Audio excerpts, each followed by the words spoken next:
Everybody, thank you for watching. This is News Done Differently on the American Dufus channel. We have breaking news from Israel. Massive cyber attack on Israeli government websites. Israeli security officials released the information to Israeli media. It is, quote, the largest cyber attack ever. An emergency situation has been declared. This was some 15 minutes ago.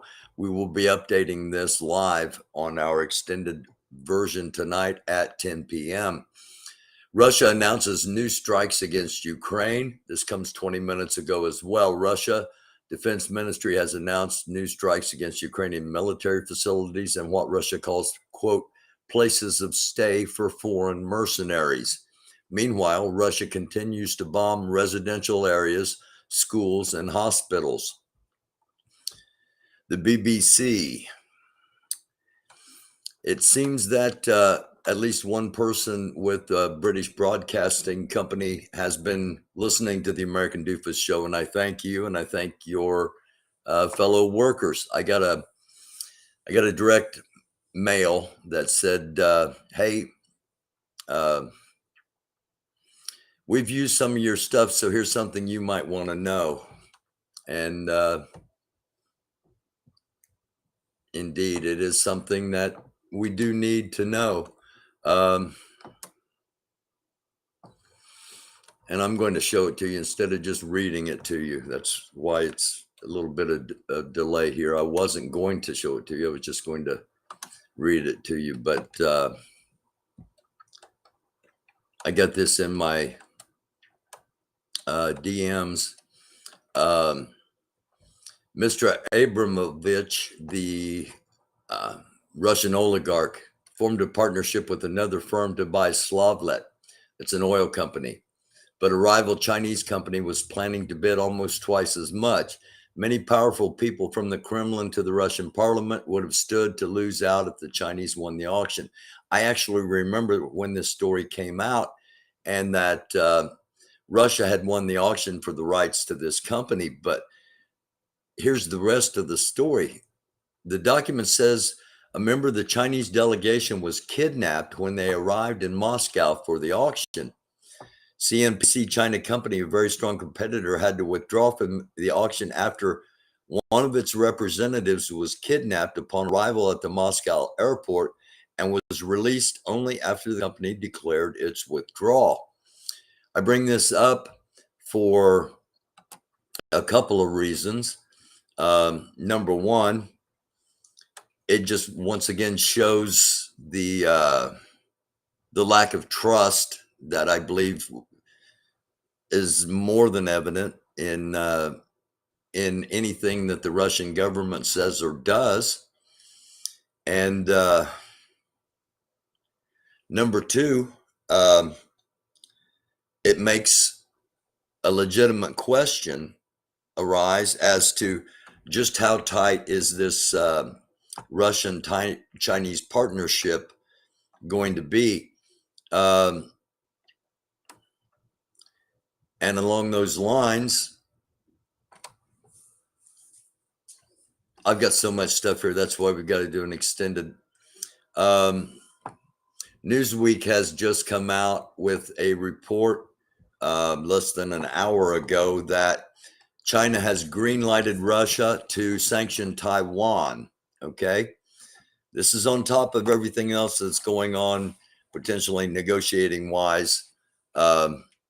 China has indeed green-lighted Russia to sanction Taiwan.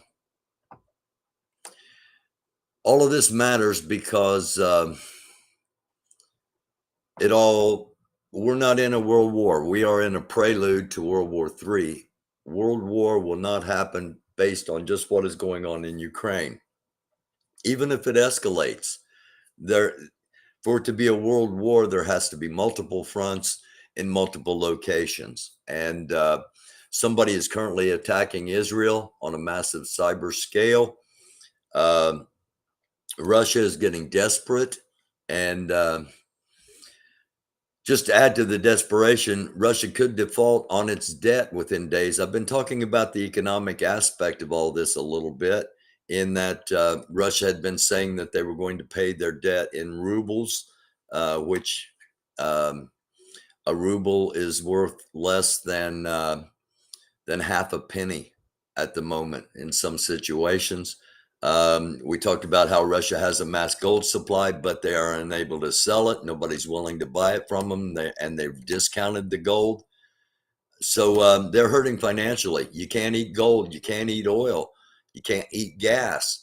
And plus, Russia has a lot of oil, a lot of gas. They don't have a lot of refineries. They can't take the crude and make it into, say, aviation fuel.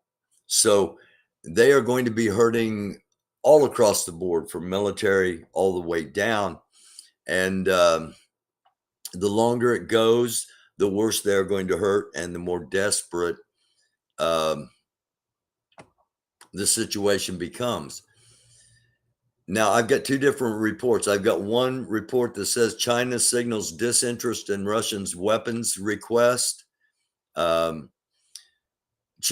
Russia has requested Chinese troops. Okay, you're not going to hear that on mainstream media more than likely, but it is intercepted. It has been intercepted by Ukrainian forces. Russia has asked China for troops, not just military equipment. And according to one source, China has said, quote, "To provide arms now with everyone watching is quite unthinkable." Keywords there, everyone watching. U.S. has told allies that China has responded positively to Russia's request for military equipment. Okay. The U.S.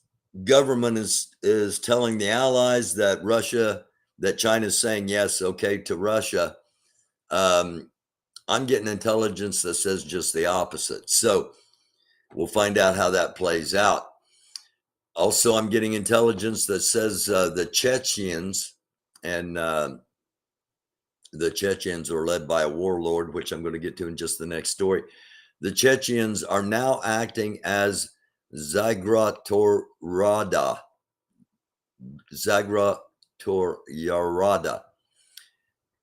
In Russia, it is they are the forces that shoot anyone that is trying to surrender, retreat, or gets wounded. Let me repeat that. I can't say the word. It's Zagradrady. It's a word I'm not familiar with, but basically it's the what they call the rear defense, and they're now anti-retreat forces shooting all Russians who are either wounded, ready to surrender, or retreat. So that gives you an idea of the stress that the Russian soldiers are fighting under. I would hope the leaders of our country would see that and would realize that, I'm sorry, but in my opinion, we should take them down now. Now. Not wait. Because the longer we wait, the worse it gets over there. And some people are thinking he's going to quit. He's not. If there is a ceasefire, they will stay in the areas they've captured. That's unacceptable to begin with.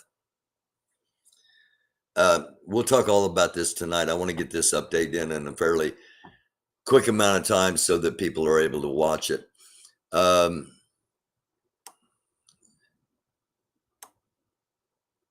Okay, there's been a Fox journalist that has been injured, a British Fox journalist injured and in intensive care. Initial report says that he has fragmentation fractures of both legs. So our thoughts and prayers out to that Fox journalist, any journalist, you know, and this is a British Fox journalist trying to do the job. I mentioned the Chechnyan warlord, Ramzan Kadyrov. RamzankadrayRov. He's with the Ukrainian, or I'm sorry, he's in Ukraine. Oakley. He's in Ukraine with his special forces. I'm sorry, somebody walked by the window and has got the attention of my dog and was a distraction. I apologize for that, but we're doing it live, and sometimes that's what you get. So I wanted to show this. As you will hear reports that this guy is indeed there. We actually have the video of him getting briefed by his forces on his arrival. Та стратегия, которую вы нам подсказали, она сработала на 100%. Мы не стали делать зачистку этого села. Now this guy's a butcher. These people they're not there to they're there to create terror. They are there to go after Zelensky. They're about 20 kilometers as of this video and it being geolocated. They are about 20 kilometers from Kiev. You remember me talking about Wally, W-A-L-I, one of the greatest, if not the greatest killer in the world, long distance sniper. They're tracking this guy, and that is just why somebody like Wally is there. If they locate this guy, Wally takes a shot. He is back in his car driving away before the bullet even hits that guy. That's an exaggeration, but that's how good not only this guy is that we know is in Canada. We got some pretty good guys on the United States side too, just saying. So we're going to keep an eye on this because I have a feeling we will be hearing something from Ramzan Kadyrov, either one way or the other. Either he has been a major problem for Ukraine, or we will hear he has been eliminated. But that is a name that we're going to watch. And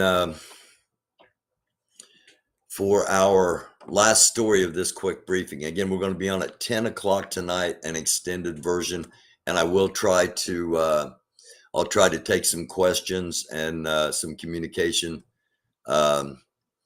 with people in chat if you do happen to be watching tonight live at 10.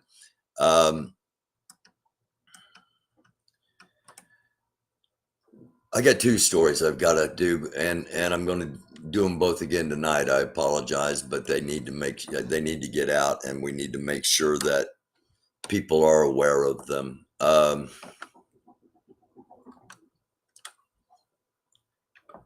If you hear a little squeaking in the background, somebody threw eggs at my place, and one of the maintenance people is currently trying to clean the window, and it won't seem to come off. Tucker Carlson has been named an essential worker by the Kremlin. Okay, no, it's not a joke. Carlson's being mocked on Twitter as Tuckio Rose. And for those that don't know the history, Tokyo Rose was a English-speaking female broadcaster on Japanese radio that tried to spread propaganda through the U.S. forces. And you may not believe it. You probably will believe it. There are those right now investigating Tucker Carlson, not officially, but very unofficially. And hopefully there'll be some information out soon to see if he's actually getting paid or has been paid in the past by a connection to Russia. And I'm not going to be surprised if it happens. this, and I couldn't have said that a week ago. You know, when I started, you know, I've been on Tucker for a while, and it's because I had heard, hey, you know, the dude's a legit Russian. You know, he's a legit Russian actor. I'm starting to think the same thing about Tulsi Gabbard, that they're getting paid or have been paid, and now they're reciprocating.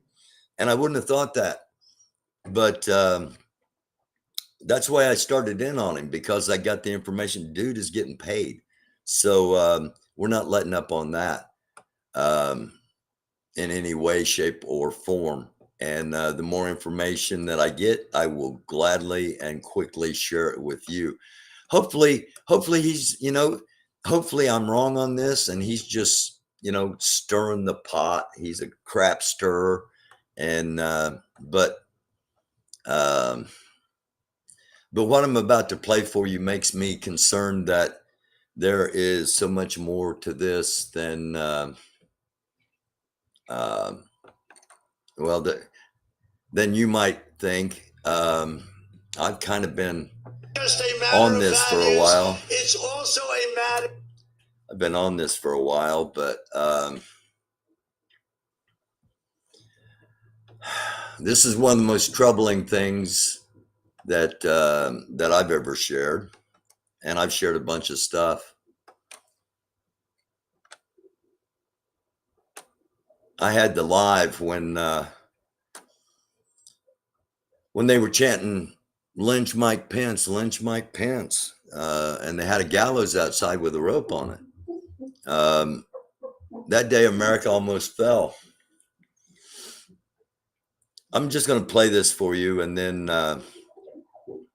we'll talk about it. Anything, getting critical race theory out of our schools is not just a matter of values, it's also a matter of national survival. We have no choice. The fate of any nation ultimately depends upon the willingness of its citizens to lay down, and they must do this, lay down their very lives to defend their country.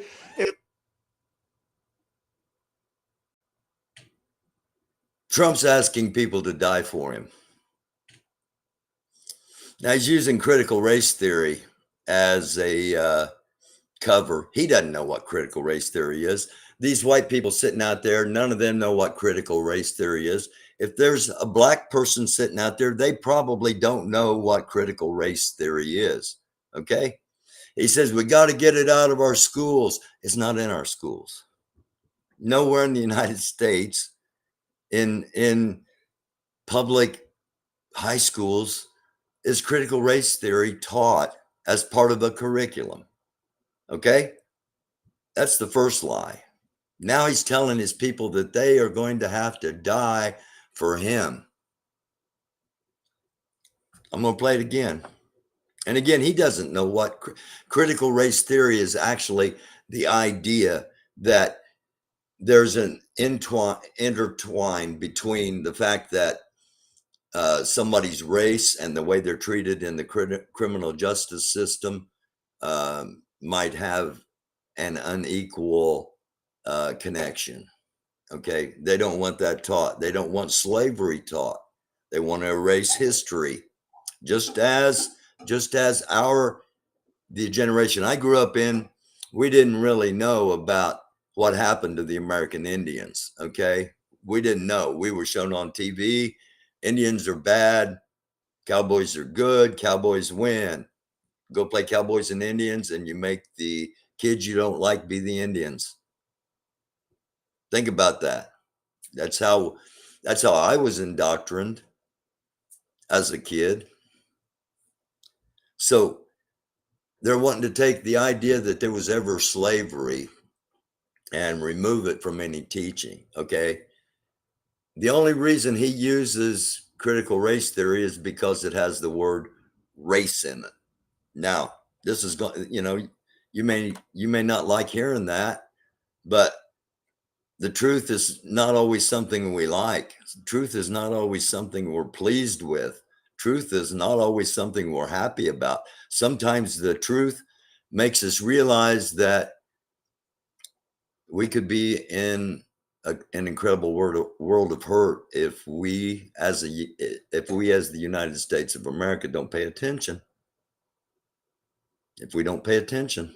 Anything, getting critical race theory out of our schools is not just a matter of values, it's also a matter of national survival. We have no choice. It's a matter of national survival. It's a matter of national survival. We have no choice.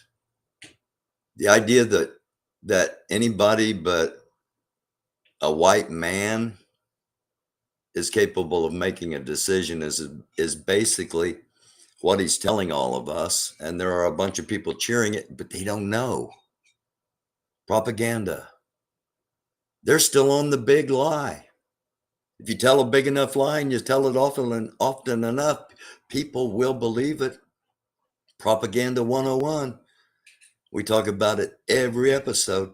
Let's go ahead and listen to the rest of this. The fate of any nation only depends upon the willingness of its citizens to lay down, and they must do this, lay down their very lives to defend their country. If we allow the Marxists and communists and socialists to teach our children to hate America, there will be no one left to defend our flag or to protect our great country. People don't hate America, they hate you. Or its freedom. Just say. Let me repeat that. People don't hate America, they hate you. Not all people, but the majority of the country. Otherwise, you'd have got voted in. Now, you're telling your people that they're going to have to lay down their lives for you because you're the only hope for freedom. You're the only hope. You're the only hope.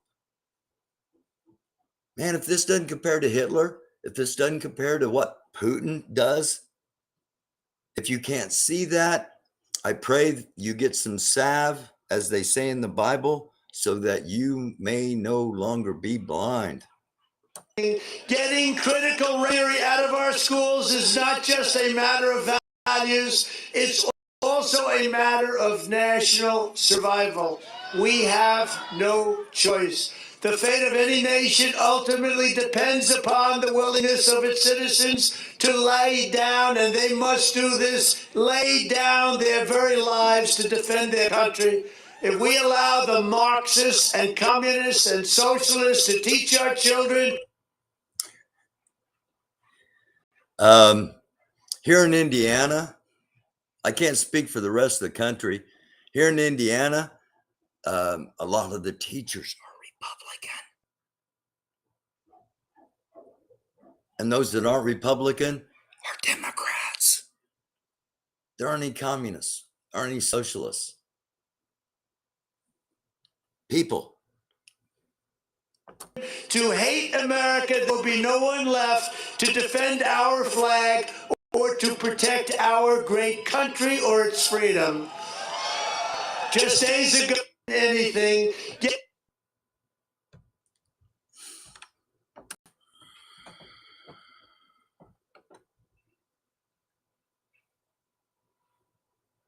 I don't know. Maybe you don't see it as the threat I see it as, but if you don't,